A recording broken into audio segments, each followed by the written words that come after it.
So we're holding in the last throes of the mastering of free will. Part of being a master of free will, which means a master chooser, which means being a masterful human being, because ultimately human beings are free will machines. What you mostly do in your life is you make choices. That's what life's all about, is making choices. So we've been discussing how to be a masterful chooser, how to choose really effectively. And the ways we've come up with already, the ways we've discussed already, just put free will up here again. Free will mastery. The ways we've discussed already is constant. Number 2 is battleground. Sorry. Number 2 is reevaluation. Thanks whoever cleaned the board. Reevaluation.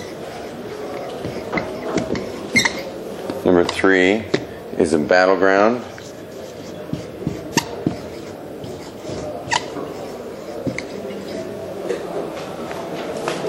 So number 1 is constant, means to constantly choose.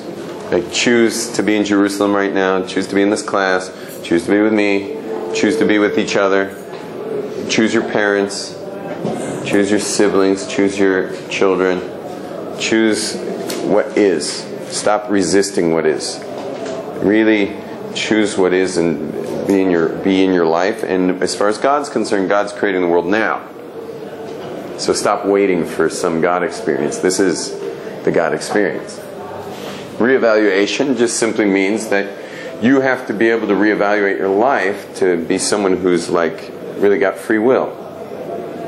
You know, if you can't reevaluate your career or city you live in or anything, lifestyle, Jewish observance, if you can't reevaluate that, well then wherever you're at you're stuck. If I can't reevaluate my level of Judaism and have the option of reevaluating that and going less or more, so then I'm robotically in this mode here.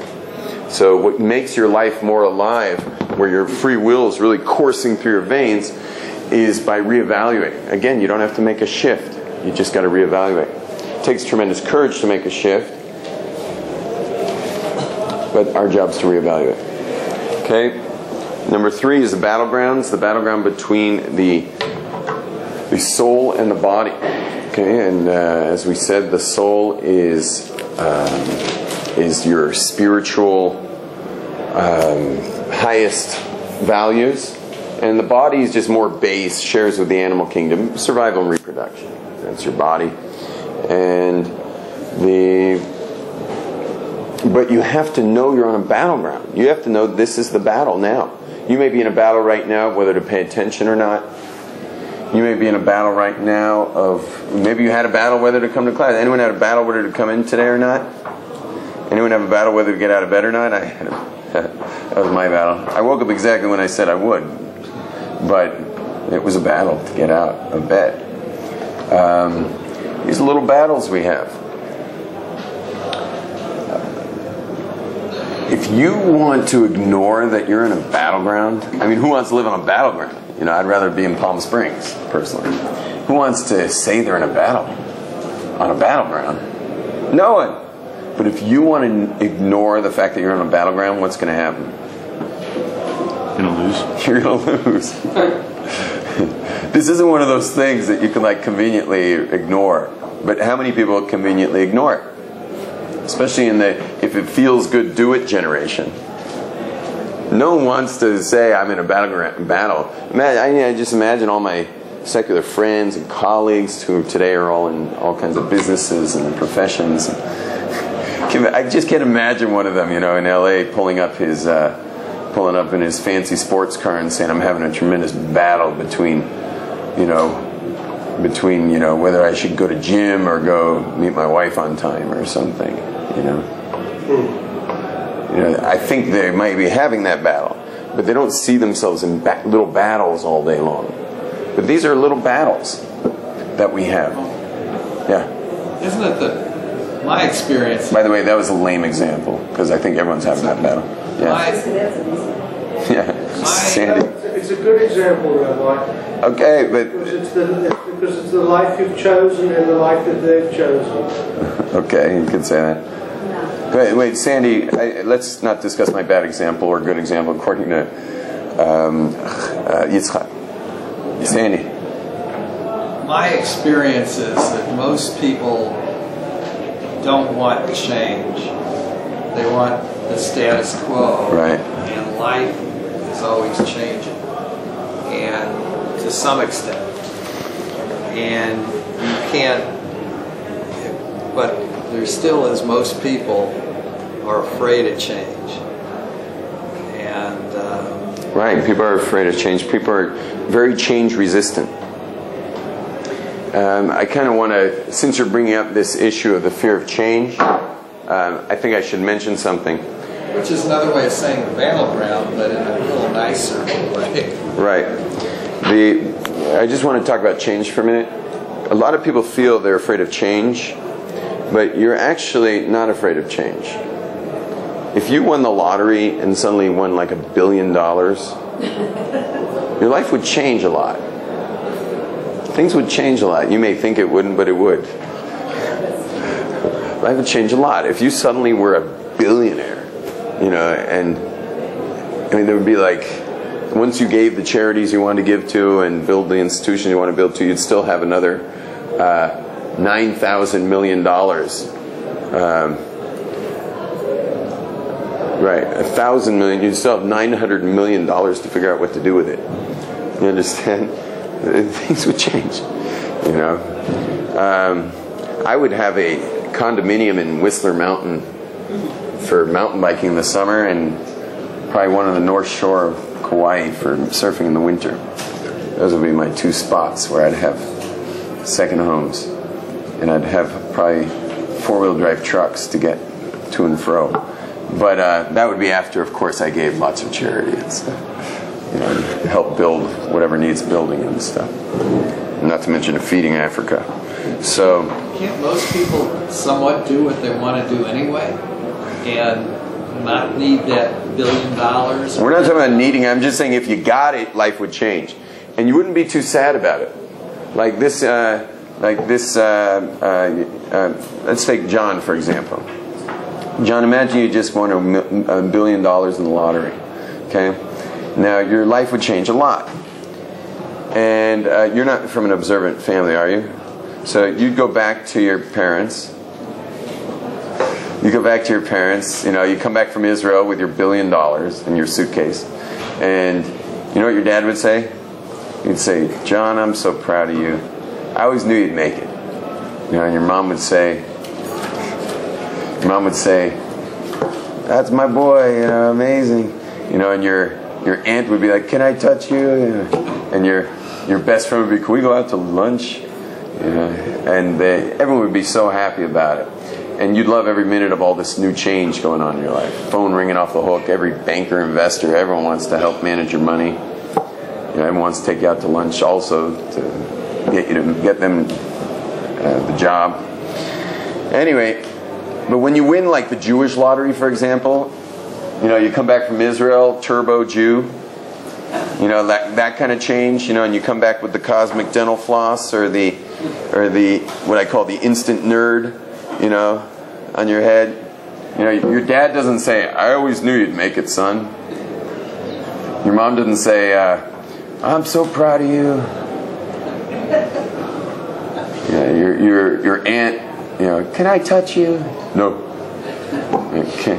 Your best friend, "Can we go out to lunch? I like Glot Hut. Glot Hut's delicious." That doesn't happen. What happens instead is your father says, "Son, you better rethink this about 1,000 times before you get involved in this level of observance Jewishly." And your mom says, "What do you mean you're not going to eat in my kitchen?" And your aunt says, "What do you mean I can't touch you?" And your best friend says, "I don't like Glot Hut. What happened to our old restaurants?" So what you start to realize is your issue isn't change. Your issue is losing the support of the people who've been supporting you. meaning emotionally. You hear that? We're not afraid of change. We're afraid of losing the people that we need in our lives. There are people that you need, and they need you, you need them. We all have a world we live in where people are taking care of each other, and that's what we're afraid to lose. So we're not really afraid of change, because certain things would happen to us where we change and it would be all for the better. Our problem is not about change. Our problem is about losing belonging, losing support, losing a feeling of oneness with family and stuff like that. That's our real fear.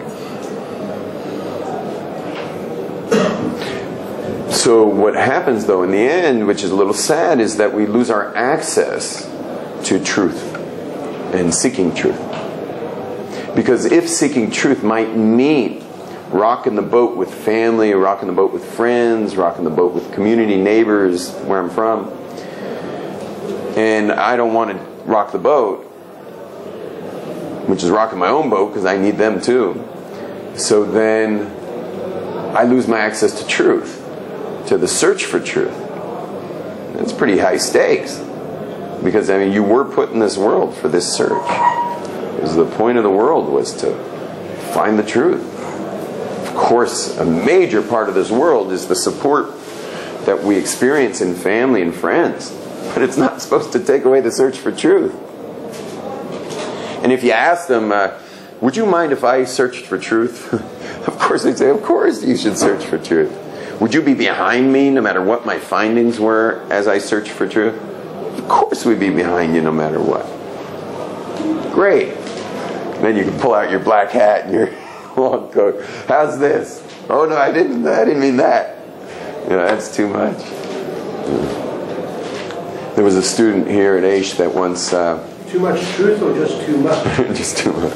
There's probably too much truth. But there was a student here at Aish who, his parents were highly Jewish resistant. And he went back to America. He probably would have dressed like this guy here. What's your name again? Lucas. Like Lucas here. You know, a t-shirt, a little kippah on. You got tzitzis on, Lucas? No, he had tzitzis already. He was dressing like that. But you know what he did? He grew out his beard over the last few weeks, and he cut his hair and left payas, and he put on borrowed like an old black hat and put on a long coat, and he showed up in LAX. His parents almost had a heart attack. He goes home, and he's sitting at the dining room table like this, you know, and he's not eating because the food's not kosher, and his parents are just like, whoa, you know, like this is our worst nightmare. Would have been better if he were gay.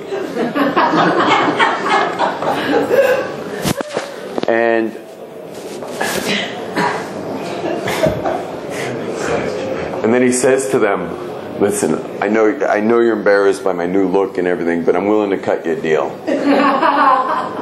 I'll get rid of the hat, I'll get rid of the pants, and I'll get rid of the beard. All I want to do is keep kosher and keep Shabbos, but you got to honor that. You know, the parents are like, anything. Keep kosher, keep Shabbos. It's beautiful. You can pray all day if you want. Just get out of this crazy outfit. You know. He says, all right. Anyway, the search for truth is unfortunately where we've got the major obstacle is the people who love us most and we love them most. People we need most are often the obstacle for our search, which is crazy concept. Crazy concept. It's no wonder cults like take you away from your family and stuff. You know, because the family's not going to dig it. If cults were so wonderful for people, then they would say, you know, like, now go home for the weekend and share everything we're teaching you to your family. No, they keep you away. They want to keep you away. In Judaism, it's the exact opposite. I spend all my time linking children with boys with fathers, girls with mothers, girls with their fathers, getting everyone back together again, getting families rebuilt.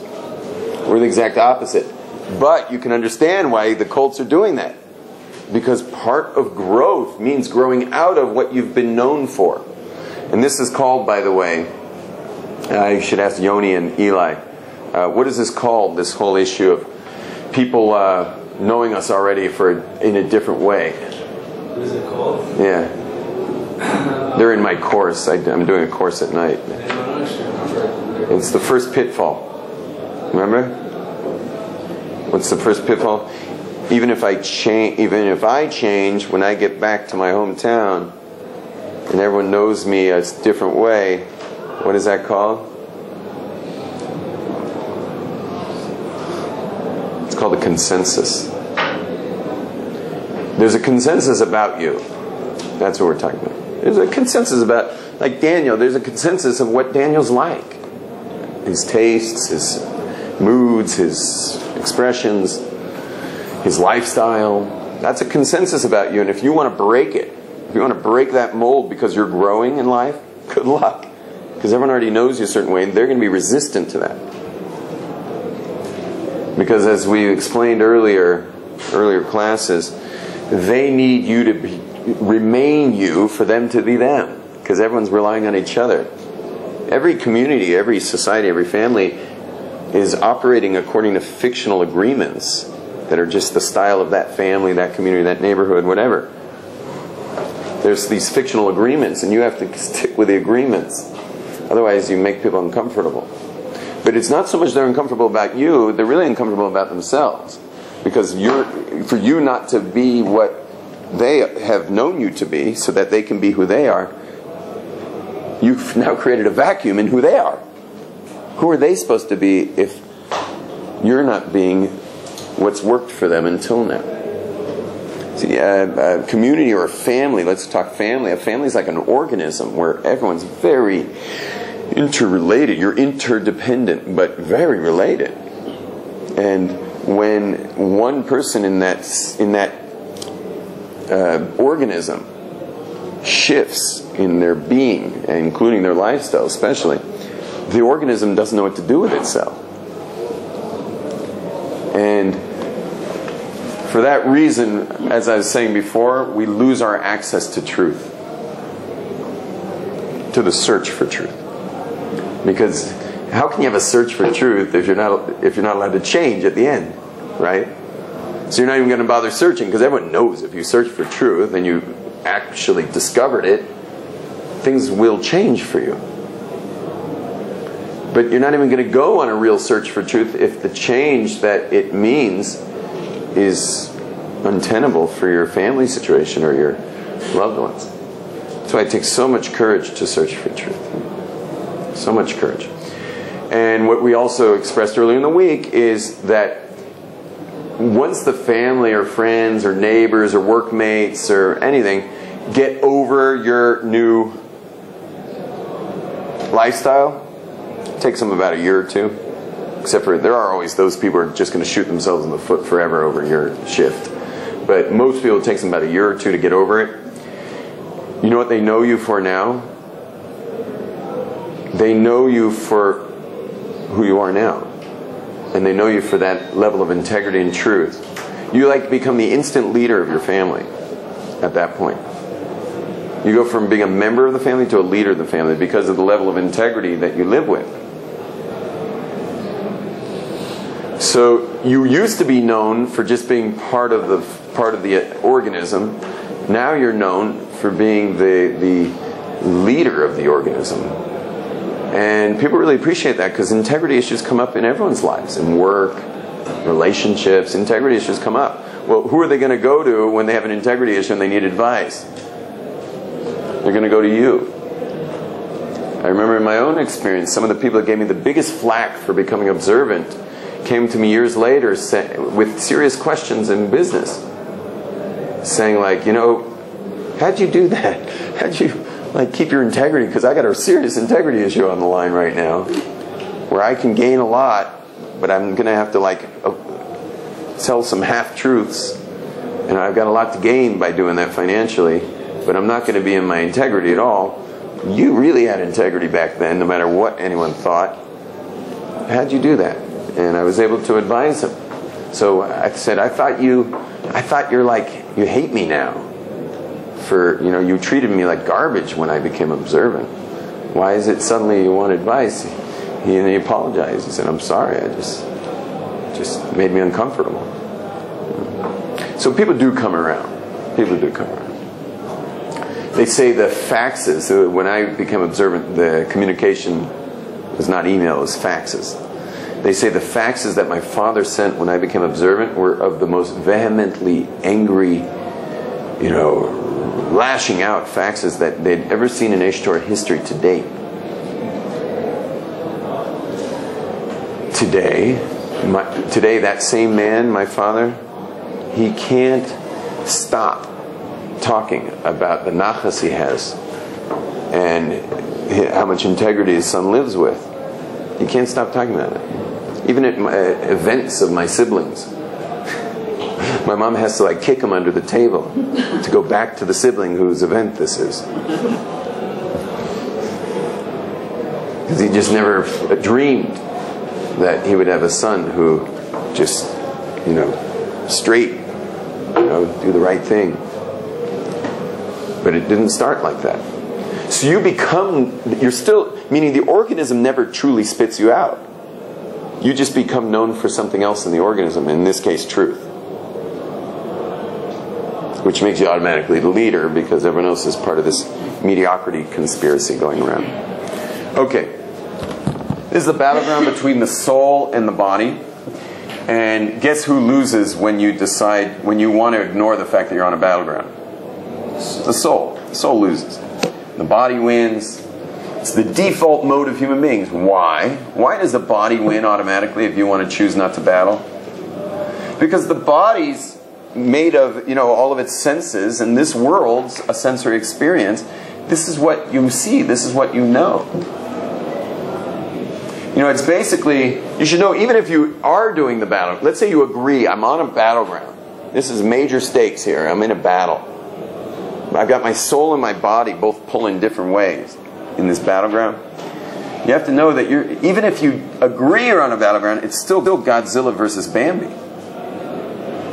Anyway, Godzilla versus Bambi. Anyone see the film Godzilla versus Bambi? It's a very short film. Bambi doesn't fare well.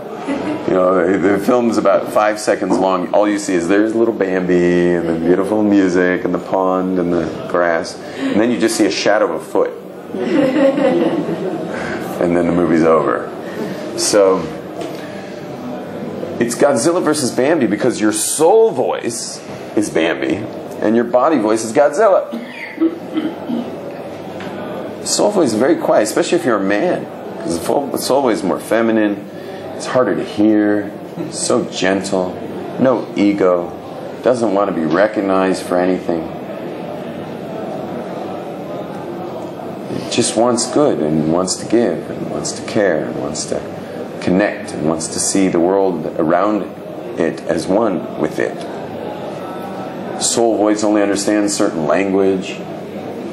Understands the language of Torah, understands the language of care and kindness, doesn't even understand other stuff.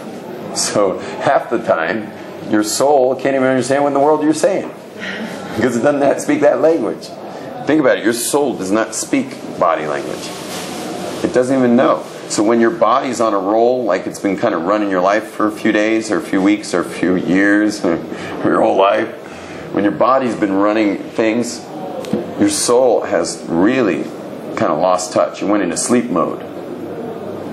Your computer, it might have a sleep mode. The soul goes into sleep mode because it's just been ignored for so long that it already doesn't have a language at all. So forget Godzilla versus Bambi. It's like Godzilla versus a butterfly or something. Because it's really not there.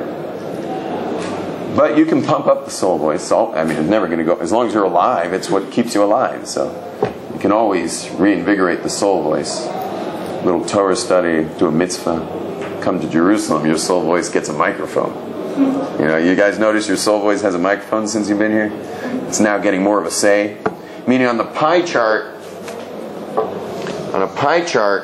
your soul voice is probably that's your slice of the pie. But he may be still nevertheless the majority shareholder. You know, if you give him give him give him a microphone. I don't know how to make a microphone. Okay? You give your soul voice a microphone, boost it up. One of the ways of boosting up the soul voice is spending some time in Jerusalem. Having an authentic Shabbos in Jerusalem boosts the soul voice. Torah, Hebrew even. Just learning Hebrew can boost the soul voice because it understands the language, the 22 holy letters really well. Your mind might not, your own brain might be having a little trouble with the 22 holy letters and reading Hebrew and understanding it. Your soul understands every word you say. That's why you're allowed to pray in Hebrew even though you don't understand a word you're saying. You shouldn't be, that shouldn't be halakhically okay because you're not getting anything intellectually.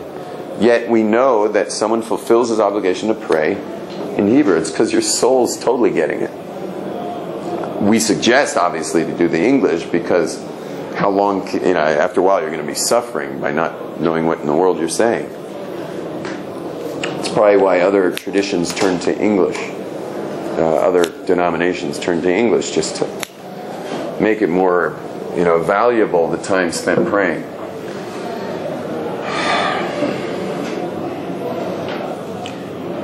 The Jewish law says to fulfill one's obligation to pray, and they can do it in Hebrew without understanding, or they can do it in English with understanding. But you got to have something. Meaning the soul will understand the stuff, and the soul will get the Hebrew. So either you have to do it in Hebrew so the soul gets it, even though your mind won't, or you got to do it in English, but you got to get your mind. If you can't be thinking about your financial stuff going on, you can't start thinking about other things while you're praying in English. When you're praying in Hebrew, you can actually space out. It still does the trick. But if you're praying in English, you have to pay attention. Otherwise, your soul, again, just doesn't know what's going on. Okay. Can I say something? Sure. My experience is somewhat the opposite. And generally, whether I go to services and read it in Hebrew or go to services and read it in English, I don't understand the English, and I have an excuse for not understanding the Hebrew. I mean, I can read the Hebrew, you don't understand but I don't Hebrew. understand it. So I have an excuse for that. Yes. But on the English, I'm not exactly illiterate, but I can't understand the English either. It doesn't make much sense to me. Excellent, Cindy. So what's the opposite, though? Well, what I'm saying is I think I'm a fairly ethical person. Yeah. Either way. But I don't exactly feel I have to immerse myself, at least at this moment, 110% one way in order to keep me from my body telling me to go out and whatever all day long. I agree with that. Yeah, and I think different people are different, but my point is that the English doesn't mean any more to me than reading it in Hebrew, and it should. No problem. No problem. It's an excellent point. So you should know that we study prayer. It's not like we study Torah and then it's time to pray. We actually study prayer. I'm now observant for June 24th. It'll be about 18 years. I study prayer, and even the prayers I've already studied and have taught, I'm still learning more. Prayer is something you study. I'd rather, Sandy, see you studying prayer than praying. You understand? It's something you study. It's amazing stuff. I mean, I have studied prayer for years. There's all these books on prayer. All those books on prayer aren't to get you to pray. All those books on prayer are to get your prayers to make sense. No wonder it doesn't make sense. It really requires study. Every prayer. You just can't imagine. I have a class called The Anatomy of a Blessing. 6 words. Baruch atah Hashem Elokeinu melech haolam. Those are 6 words. That class on the anatomy of a blessing takes about 2 weeks. It's 2 weeks. It's 2 weeks. Website? What? On the website? No. It's 2 weeks of classes, a whole curriculum on understanding those 6 words. Why should it take that long? How does it take to go to med school? It doesn't take that long Oh, yeah. to study 6 words. Yeah. Well, you have to understand. You should be able to get a better perspective quicker. I'm not saying. You get a lot of perspective. I could teach you all 6 words in an hour, and give you perspective. I'm just saying that the depth that's in there is much more. Just like if you Google the word cliff diving, yeah, it's going to give you lots of stuff there. Going to be, and it'll say like 700,000. This is the first 10 out of like 700,000 whatever, matches. So too the word Baruch. When you click on the word Baruch. But how many of us go into 700,000 matches? We usually click on the first 3 or 4, right? So you can definitely get perspective by clicking on the first 3 or 4. But someone who's really researching, maybe for a university thesis, probably going to click more than on the first 3 or 4. So you don't have to do the intense, in-depth route. The reason I mentioned that was just that you should appreciate that you would appreciate the depth and beauty. Certainly, the slower route's fine. Now, the other thing is, as far as you had mentioned that you're an ethical person, you feel you're an ethical, pretty ethical. That was your words. Pretty ethical person, and you don't need all this to. You don't need to immerse yourself in Torah and prayer to keep your body from running out of control with you, right? Yeah, I agree with that. You're bringing up a separate subject that I was not discussing. I was discussing that the soul's language is prayer and study and mitzvahs and stuff. It's the prayers, giving, chesed. That's the soul's language. I wasn't saying that without it you're going to be an animal. That wasn't what I was saying. I was just saying, I guess you could see how I was saying that, because if the soul's gone into sleep mode, the body's running the show. Okay. But when I say the body's running the show, I don't mean entirely. I mean, you still have your moral covenant with yourself. Every human being, whether it's Sandy or Lucas or John or Yoni over there, every human being has their bottom line where they don't go. But that's your soul telling you don't go there. Everyone has that bottom line of where we say, I don't do that. That's our covenant with ourselves, and we breach it sometimes. We make mistakes and breach our own covenant. We make moral mistakes with our own selves, our own covenant with ourselves. And when we do that, so we deal with it then. And we spoke about it yesterday, how we deal with it usually with alcohol, or drugs, or going shopping, or some other way of dealing with the guilt.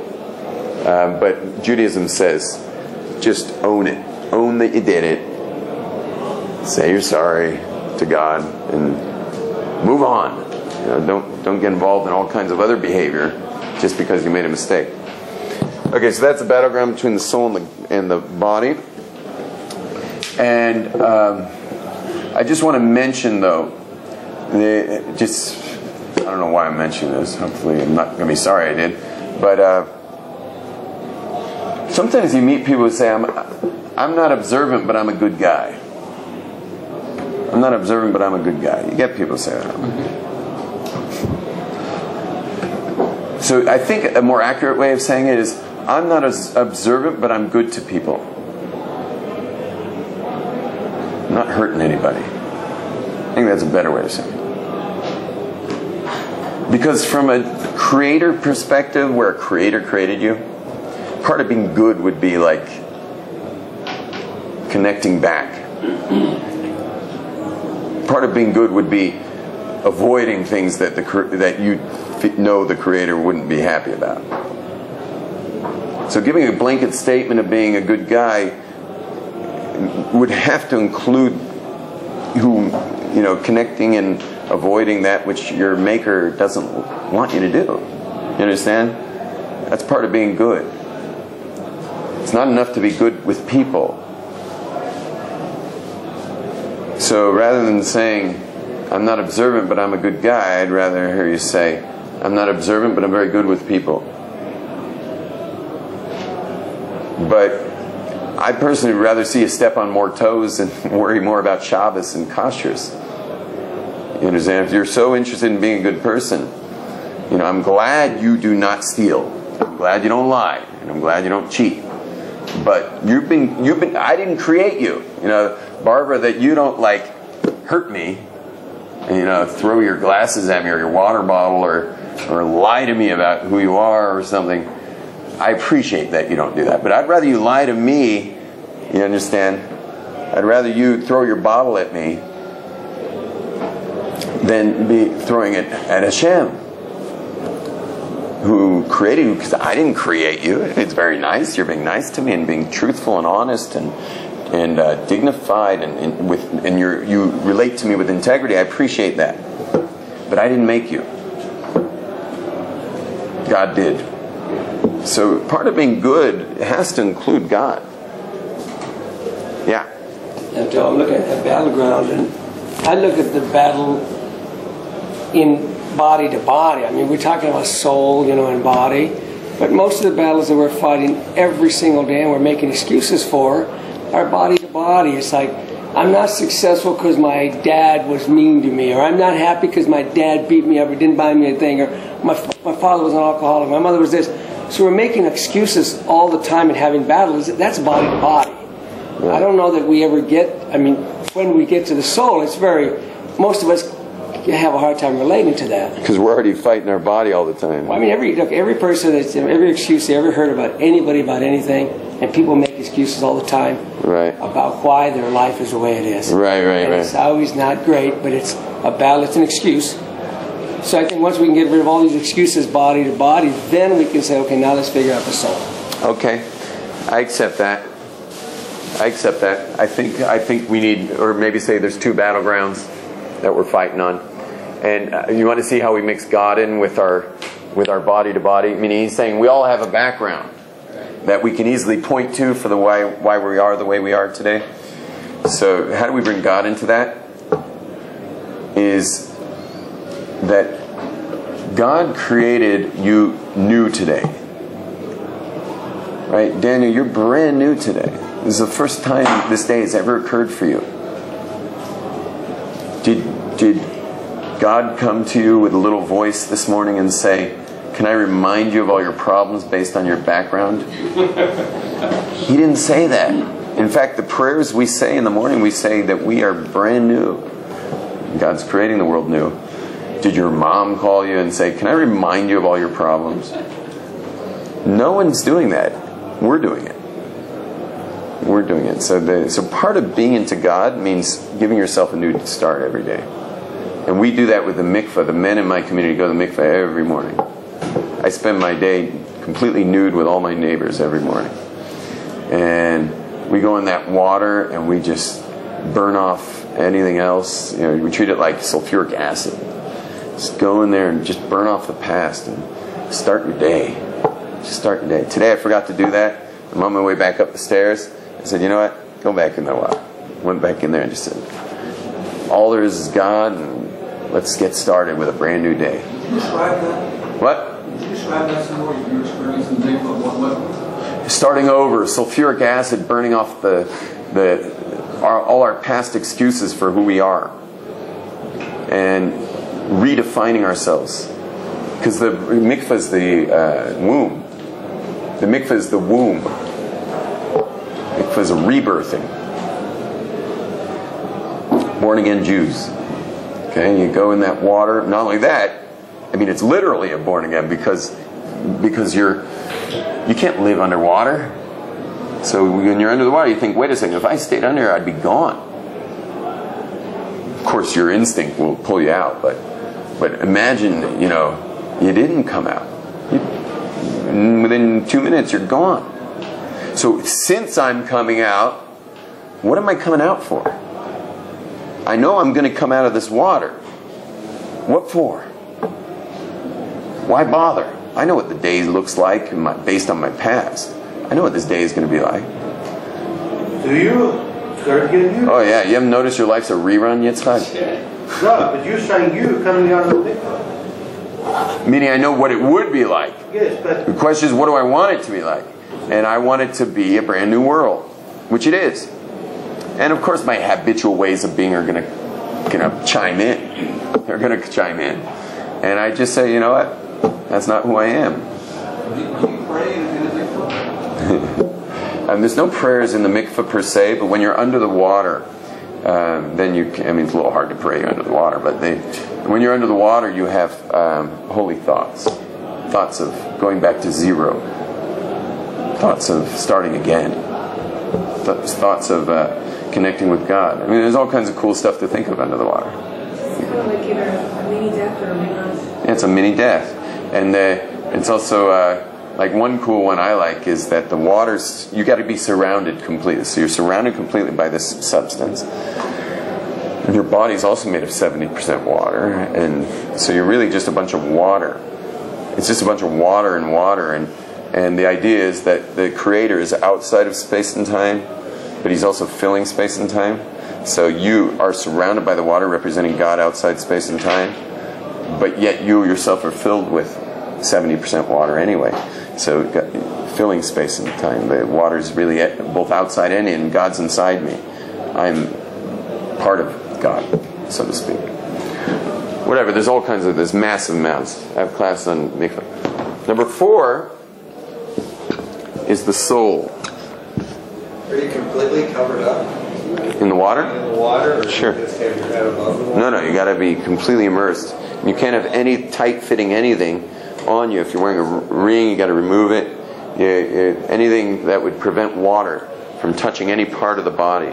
How long do you remain submerged? Submerge? Depends what I'm doing. Sometimes I'm going for numbers, like 7 before Shabbos I do in honor of the 7th day. So Fridays I do 7, so I'm not going to be immersed. I'm just going up and down. Usually the 7th one I go under for a while and think about Shabbos, going into Shabbos. How I want to treat my kids, how I want to treat my wife, and what kind of kiddush I'm going to make. And so sometimes I'm under quite some time. It doesn't matter. And the amount doesn't matter too, because once you've been under once, you did it.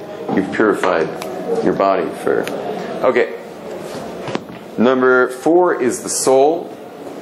The soul. You should know, by the way, Dan, we have 3 pools. In Israel, you have 3 pools in the mikvah. I know in America, I don't know why. America seems to have a lot more money than Israel, but in America it's generally 1 pool. In Israel, no matter how poor a community you're in, there's 3 pools in there, and no one would expect anything else, and no one would ever come if there wasn't. The pools are ice cold, 105 degrees, which is about the legal jacuzzi. Jacuzzi, I think, is 104, so it's probably 104 or something. And then 118. Is there a meaning to the temperature? Why? No meaning of the temperature. But when you come out of that 118, man, you've seen God. If you come out of there, you just fly into Shabbos from the 118. I mean, you got to go into cold after that or you'll fall asleep like an hour later. You can't start your day with the 118. You got to get in the cold. But the 118s, why they did it wasn't for me to space out. It's probably for like these old leathered men who like, these old leathered men they probably feel the 118's like 104. And if it's like 115, the old men get in there, you can see them going like, you know what it is? You probably most people have never even been in a body of water that's 118. Like the Japanese, They do that? Oh, it's... I mean, this is Jew soup. Like rubber. Jew soup. Bar mitzvah, they start going daily. And it all depends on the community. In our community, they go from bar mitzvah. Some people only go on Fridays, but everyone goes on Fridays. Is there a particular time? Hasidim and Sephardim go daily. In the morning? Is that the morning? And Yerushalmis, people who are native of Jerusalem, go daily. No time necessary, but we start our day that way. Kids go, you go with all your kids on Fridays. And it's a great bonding experience for the kids to come into, be with the... Also, amazingly, is the kids are very natural with their bodies because they've been raised to be completely naked with their whole community every Friday, their whole upbringing. Once they're old enough to, once they're out of diapers, they're already in the mikvah on Fridays. They're so natural with their bodies. There's no taboo with their bodies. They're in diapers till they're 13. They're in diapers till they're 2, probably. But my kids, I mean, once they're potty trained, I bring them in the mikveh. Yeah, I don't want. They can stand for a sec. We're almost finished. Okay, number 4 is the soul. Number 4 is the soul, and that is that in the battle, guys, in the battle, we're choosing.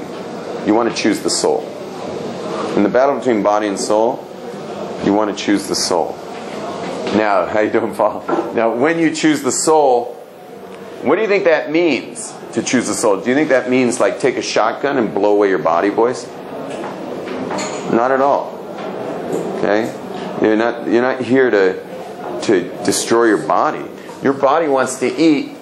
Well, that's a mitzvah because it's going to keep your body around. If you don't have a body that's been nourished, your soul is going to go out. That's called death. Death is when the soul leaves the body. So when the body voice says, I want to eat, the soul voice says, can you mind if we just wait till 1? Can I learn Torah till 1, please? Okay. You promise you'll give me something to eat at 1? Yes. Okay. I'll stay. Meaning the soul negotiates with the body. Your body says, I want to eat. Your soul says, do you mind if it's kosher? Can I just have kosher food, please? All right, as long as you feed me. You know, your body wants sexuality. Your soul says, do you mind if it's with my spouse? Well, all right. I suppose. You know, stop pushing me around so much. Okay? But you understand, you don't have to kill. You're not supposed to kill the body. You know, that's Eastern religions. Okay? In Judaism, you're just supposed to temper the body with the instructions of the Torah. And by the way, if there was no Torah, we'd be up in the Himalayas. We'd all be fasting and celibate. Because who would want to lose their connection to God? I don't want to lose my connection to God.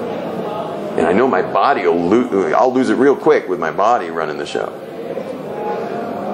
Thank God we have instructions. The word Torah means instruction. We have instructions for what the soul tells the body. When your soul says to the body, okay, you can eat, but can it be kosher, please? Okay, you can have sexual relations, but can it be with a spouse, please? Meaning your spouse. Can I wait? Can you wait a little till you're married? You know? So that's all coming from the instructions of the Torah. So if it wasn't for the Torah, we'd all be fasting and celibate, having already renounced our possessions. Because the body says, can I have a home? And can I have a nice car? Can I have a bed that's comfortable? The soul says, fine, but don't steal the money. You know, can you mind working honestly for the money? All right, okay. I suppose I could be honest about that. You know, you understand the body isn't, okay, sometimes it asks for something forbidden, but this is usually, almost, I'd say always a kosher alternative, that your body will actually quiet down. So that's the idea, is you have to be a good negotiator to get to the soul. Getting to the soul isn't like an Easterner who just takes a shotgun out and shoots the body. Getting to the soul means being a good diplomat. You got to deal with your body in a way that's going to work for the body so it doesn't rebel, and work for the soul so your soul doesn't feel like it's going into sleep mode. You have to have good discussions. I've named my body. My body has a name, by the way. It's Johnny. It's my kid name. I grew up with the name Johnny. It's Johnny. Rabbi, please, I am so sorry. We've been trying so hard to finish this class. It's been 3 days now. 3 days we're trying to finish this class. I don't know what to say. I do want to say one thing though, Rabbi Pliskin. Have you ever been on the videos TorahAnytime.com? TorahAnytime.com. What? Would you be willing to be? It's free online videos of Torah classes. Would you be willing to be in one? Like to give a class over on video? No, because this is the camera. If you agree, we'll just leave it set up. Not today's class. Not today's class. Okay, let me just finish and we're done. Okay? The soul, that's the point. Is you got to negotiate to get to the soul. Don't kill the body. Don't let the body kill you either. The point is to get to the soul, but you're going to have to work it out with the body. Give your body a name. Mine's Johnny. Johnny likes to go mountain biking. I was actually right behind your place yesterday. Johnny wanted to go riding. Okay, Johnny, but do you mind if I learn a little Torah first? All right, as long as you take me riding. So I learned some Torah and I went riding. Okay? Last, fifth way of mastering free will is God. Okay, you can be a masterful of all these things, become a great businessman, constantly monitoring your business, reevaluating things. Maybe you should be importing. The battleground is, should I go drink beer with the guys in the sports bar, or should I actually make those calls to China? Choosing to make the calls to China but promising yourself an extra beer. So you can use these four, but you might be in left field. You might be totally out of the ball game because you didn't realize you're actually inside the mind of God. So the fifth one's really Kabbalistic. It's Kabbalistic. You're really inside the mind of God. So choosing to be cognizant of the fact that God really is one. Not that there's one of them, but that He is one. And this is all of God.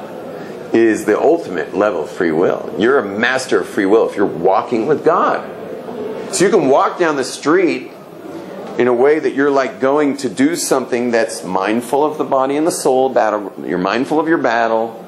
You've reevaluated whether you really want to be doing this for a living. Let's say you're going to work. So you're walking your way to work. You've done all those steps. But for heaven's sakes, remember while you're walking to work that you're inside the matrix here, which is inside God's mind. This is a godly experience now. It's part of constant a little bit. When you're at work, realize the people that you're working with are godly people. Your spouse is God in the form of a spouse. Your children are God in the form of children. You can't hit them or abuse them. They are God in the form of children. Your home is a gift of God. You're inside the mind of God always. You've never been outside the mind of God. Like the Truman Show. Your whole life's going on inside something. It's going on inside of God. And that's the fifth level. So that's it. 5 ways of mastering free will. Constant reevaluation. Battleground, soul, and God. If you want to give this over to 2 people, I'd appreciate that. It's very simple to give over. You can give it over much easier than I did. Send it even in an email. Constant reevaluation, battleground, soul, God. Anyone want to take on and give this over to 2 people? Yeah, sure. Okay, 2 people. You committed by when? Sunday? Monday. Put it in tonight. Okay, by Monday. You send in an email. Anything. By the way, you'll have a breakthrough because on the reevaluation, remember we don't want to rock the boat with people? You're going to have to automatically rock the boat a bit by saying, can I give over some wisdom that I learned? Always use the word wisdom instead of Torah, by the way. When you're reaching out to someone, don't call it Torah, call it wisdom. I want to share some wisdom. I'd like to give over a little piece of wisdom today at the dining room table. And call Torah wisdom. It works a lot better for people. Okay, shalom everyone.